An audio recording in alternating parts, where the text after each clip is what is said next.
You know, on a Wednesday morning, this is one of my favorite subject areas that we want to talk about. We're talking HR with HRMAB, the Human Resources Management Association of Barbados. Joining us now to talk a little bit more about this is Ed Bushell, who, as an independent HR professional, you know he's one of the founder members of HRMAB. With him is Brittany Brathwaite, who is an immediate past president of HRMAB as well. Good morning, both of you. Good morning. Good morning, Pearson. Good to see. Yes, indeed. Good to see both. Ed, you are best placed to tell us a little bit about the history of HRMAB. What were the conditions prevailing then? I think we started in 1996 that led to the formation of HRMAB. No, actually, we started a little bit earlier. Really? Because as early as 1994, we were talking, a group of HR professionals were talking about forming an organization to meet the needs of our of the HR profession in Barbados.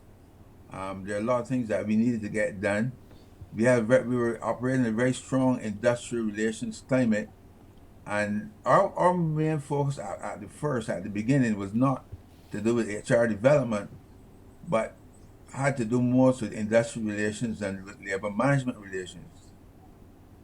And it must have been quite a testing time at that time, 1994. If I recall, you know, Barbados was really being tested. The fabric of human resources, how we treat the people and those kinds of things. So talk to me a little bit, Ed, about what was being said, what was being done, and then what in the formation of HRMAB we suddenly saw changes in. Well, as I said, our original reason for forming HRMAB was to deal with the industrial relations climate that was existing at the time. And we recognized that the union side, the trade union side, was very well trained. The shop stewards were very well trained. But from the management side, the supervisory side, they were not as well trained. Training was almost non-existent. So that at the organizational level, and when I say I'm talking about the Employers Confederation, from which the HRMAB sprang. We were faced with going into situations where we were not being very successful in dealing with the matters because our managers and supervisors were not trained in standard disciplinary and supervision matters. So that was the original idea of starting HRMAB. So we put together a steering committee of 6 persons existing at the time, to form an organization to really represent the interests of human resource practitioners in Barbados at the time. And HRMAB came out of that, but HRMAB initially started as a child, I'm going to use the word as a child, of the Barbados Employers Confederation, of which I was the executive director. Yeah. And I think over time we have really grown to appreciate the value of the formation of HRMAB. We've seen the benefits tremendously. Brittany, you and I, we've had many conversations here on Morning Barbados over time about HRMAB and the work of HRMAB. But building on that foundation though, Brittany, you know, naturally, having started HRMAB, there are many things that would have had to have happened for it to sustain itself and to be as such a vibrant organization today. What were some of the things you think were put in place so that people like you, as a practicing HR professional, would have been able to benefit from? I think it was very prudent that each successive president, including myself in the first year in 2019, ensured that there was an annual conference. And what this did was to create a space for human resources practitioners to converge, to discuss the trending topics, and also to engage with international, regional, and national experts on specific topics. Outside of that annual conference, we, of course, and successive presidents have continued to build on strategic partnerships with organizations such as HRMAT and HRMAD across the region. And of course, we now have the Caribbean Human Resources Association of the region. So we've built on those strategic partnerships. We've created forums for HR practitioners to converge and to engage and to ensure that we're getting the best out of each other. And also, HRMAB has built a training arm that I think creates a space to fill the skill gaps and the needs of our membership base, and even now beyond our membership base through virtual needs. And you know, the wonderful thing is that whenever I think of any kind of thing happening, I reach to HRMAB first. You know this, Brittany. Joel knows it herself as well. My first thought, HRMAB can help me with this.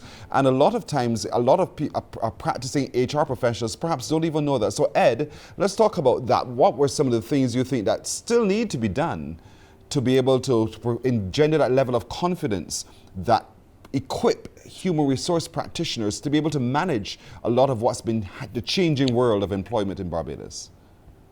Well, one of the early roles of HRMAB, and I think it still has that as an integral part of its operation, was to convince and to ensure that HR had its place at the head table.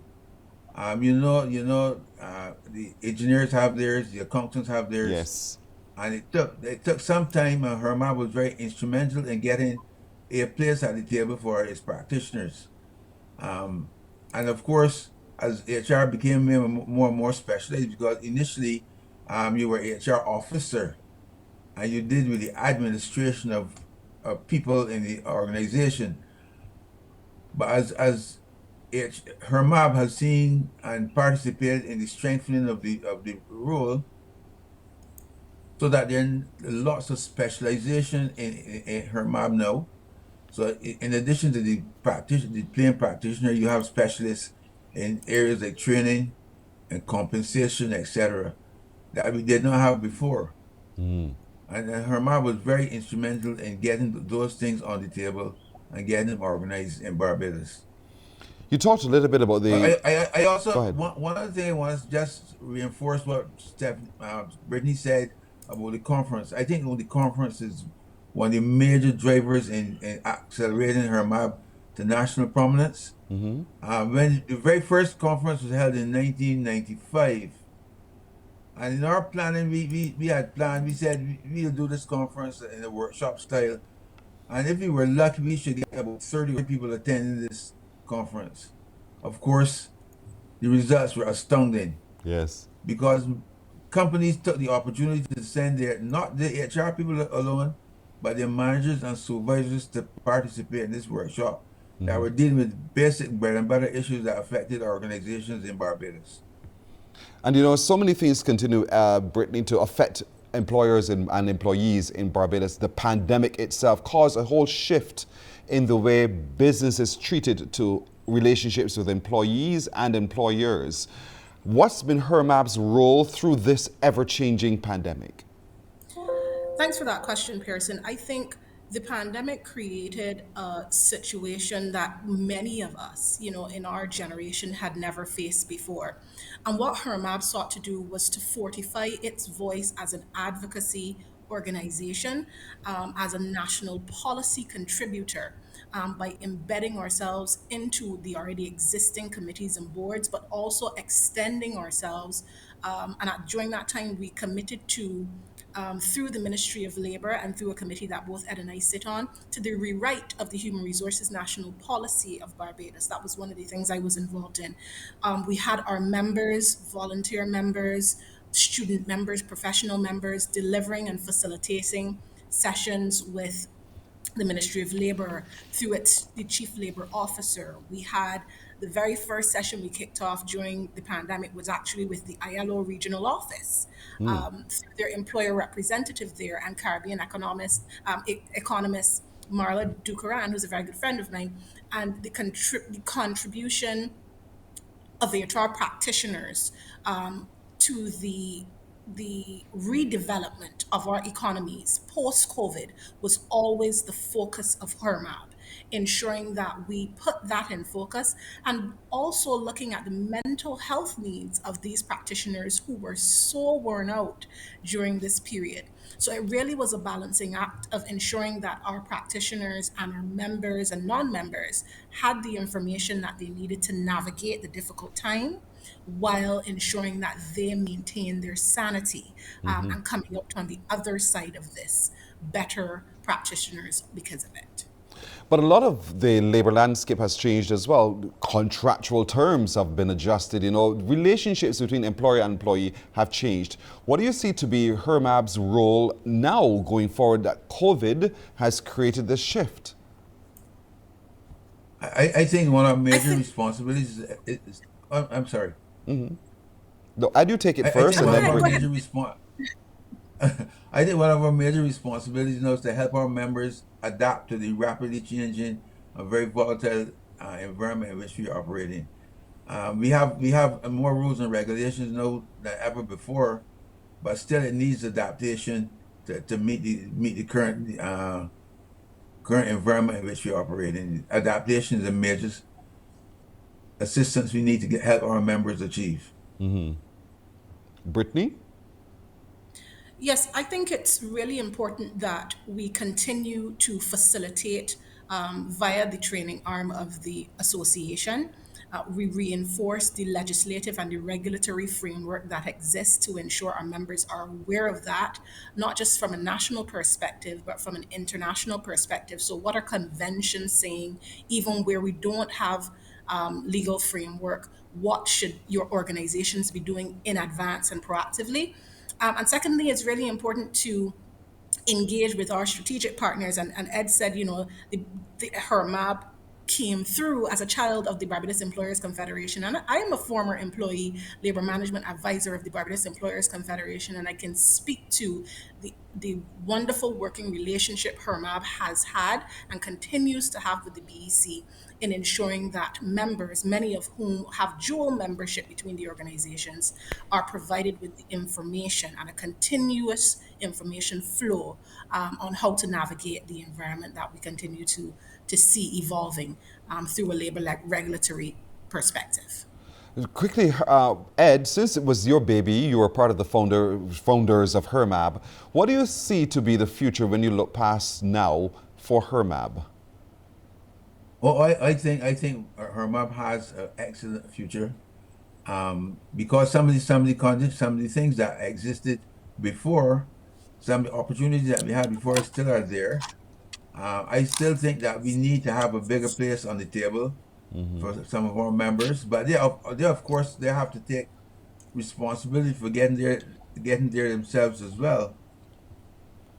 But HRMAB in the future, as I said, there's more and more labor legislation coming down the pipe every day.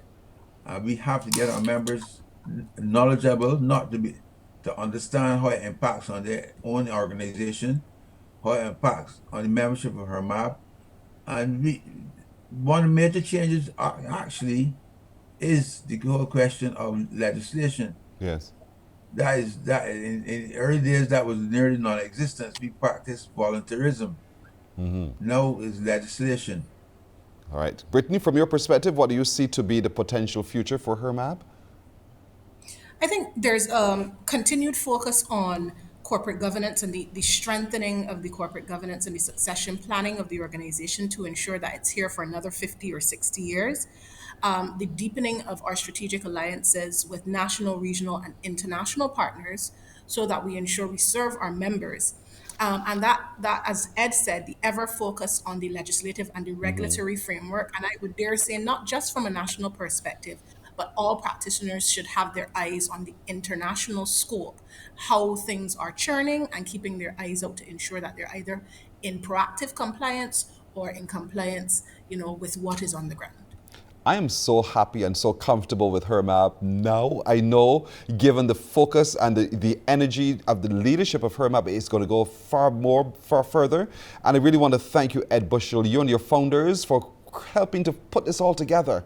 And Brittany, for you being a part of the charge for taking it forward. Joan now leads the organization. And there's so many young people who are passionate about seeing the ever-changing tide of HRMAB indeed. I really want to thank you for the work you've done thus far, and thank you too for sticking with it as well. Thank you, Ed Bushell, and thank you, Brittany. Thank you, Brathwaite. Pearson.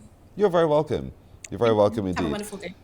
You guys, I'm not even a member, but I love HRMAB as if it was mine. Thank you very much.